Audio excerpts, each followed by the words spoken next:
100 গাড়ি চালাচ্ছি চলবে না, আমার কি লাগবে? R15 লাগবে। একটা ব্যবসা খুলেছি, ভালোই চলছে, না হচ্ছে না, আরেকটা লাগবে। একটা প্রজেক্ট চলছে না, আরেকটা লাগবে। এতটুকু ক্ষমতা পেয়েছি, আমি সন্তুষ্ট হচ্ছি না, আরো লাগবে। এই যে চাই চাই আরো চাই, এই যে দুনিয়া দুনিয়া এবং দুনিয়া, এই কনসেপ্টটার নাম হচ্ছে বস্তুবাদিতা। বর্তমান পুরো বিশ্বটা দাঁড়িয়ে আছে এখন এই বস্তুবাদিতার উপরে। এই ছোঁয়াটা আগে পশ্চিমা সভ্যতায় ছিল, আস্তে আস্তে এই ছোঁয়াটা পুরো বিশ্বে লেগে গেছে। এখানে কিন্তু কনস্ট্রাকশন করা বা দুনিয়াবী ক্ষেত্রে উন্নতি করাটা দোষের কিছু নয়, বরং মুসলিমদের হাতেই সমস্ত সভ্যতা গড়ে উঠেছে, এটাই সত্য। কিন্তু যখন এই বস্তুবাদিতা আমাদেরকে পরকাল ভুলিয়ে দিবে, সমস্যা তখনই। আমার কথা কি বুঝতে পারছেন কিনা? বিল্ডিং করতে কোনো সমস্যা নেই, ফ্ল্যাট কিনতেও কোনো সমস্যা নেই, ব্যবসা করতে কোনো সমস্যা নেই, BMW চালান আপনি, কোনো সমস্যা নেই। কিন্তু এগুলো যদি আপনাকে পরকাল ভুলিয়ে দেয়, দুনিয়ার পূজায় ব্যস্ত রাখে, তখন সমস্যা। দুর্ভাগ্যজনক হচ্ছে আমরা এখন এই পূজায় মোটামুটি লিপ্ত হয়ে গেছি, ইচ্ছায় হোক অনিচ্ছায় হোক। ঢাকা শহরে ফ্লাইওভারের উপর দাঁড়াবেন, আপনি দেখবেন মানুষ ছুটছে আর ছুটছে, সকাল থেকে একদম ফজর থেকে শুরু করে রাত 12টা 1টা। এখানে তো রাত হয় না, সব দিন। আর নবী সাল্লাল্লাহু আলাইহি ওয়াসাল্লাম শেষ জামানার হাদিসগুলোর মধ্যে বলেছিলেন যে যখন মানে ছেলে মেয়ের পোশাক পরবে, মেয়ে ছেলের পোশাক পরবে, যখন আনতালিদা লামাতু রাব্বাতুহা, মানে দাসী তার মনিবকে জন্ম দিবে।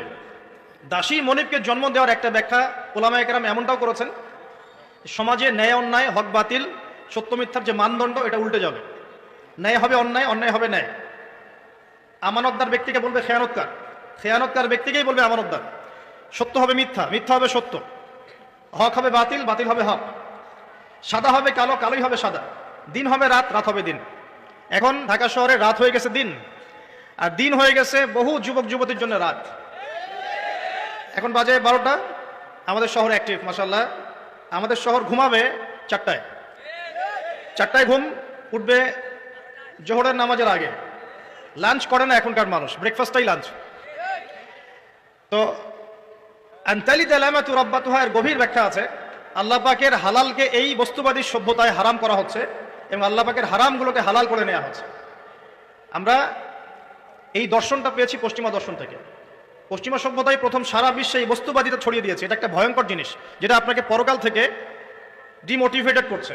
আপনাকে মূল যে গোল, আমার জীবনের যে মূল লক্ষ্য, সেই লক্ষ্য থেকে এই বস্তুবাদী আকীদাটা আপনাকে সরিয়ে দিচ্ছে। কিভাবে আমি বুঝাচ্ছি।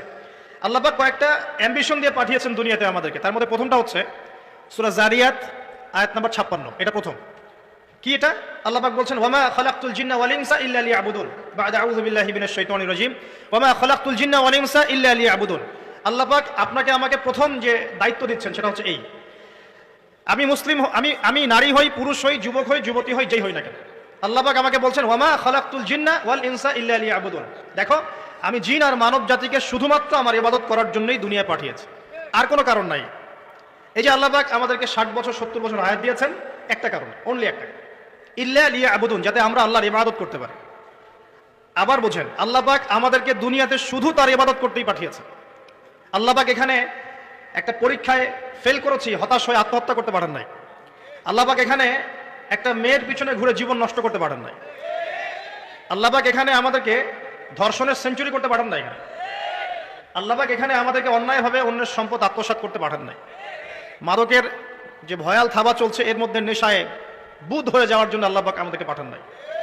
কি জন্য পাঠিয়েছে? পলিটিক্যাল মারামারি করতে আল্লাহ পাঠান নাই আমাদেরকে দুনিয়ায়। সোশ্যাল ক্ষমতার দ্বন্দ্বে লিপ্ত হওয়ার জন্য পাঠান নাই। মিলস, ইন্ডাস্ট্রিজ এন্ড ফ্যাক্টরিজের নেশায় বুধ হয়ে পরকাল ভুলে যাওয়ার জন্য আল্লাহ এখানে পাঠান নাই। আল্লাহ পাক একটা রিজনে পাঠিয়েছেন, অনলি একটা। এবং এই দায়িত্বটা আল্লাহ পাক কিন্তু কড়াই গন্ডায় উসুল করে নেবেন আমাদের কাছ থেকে। ভাববেন না আল্লাহ পাক এই পুরো মহাবিশ্ব খেলার ছলে সৃষ্টি করেছেন, এমন নয়। আল্লাহ পাক বলছেন, আমি এই মহাবিশ্বকে খেলার ছলে সৃষ্টি করি নাই।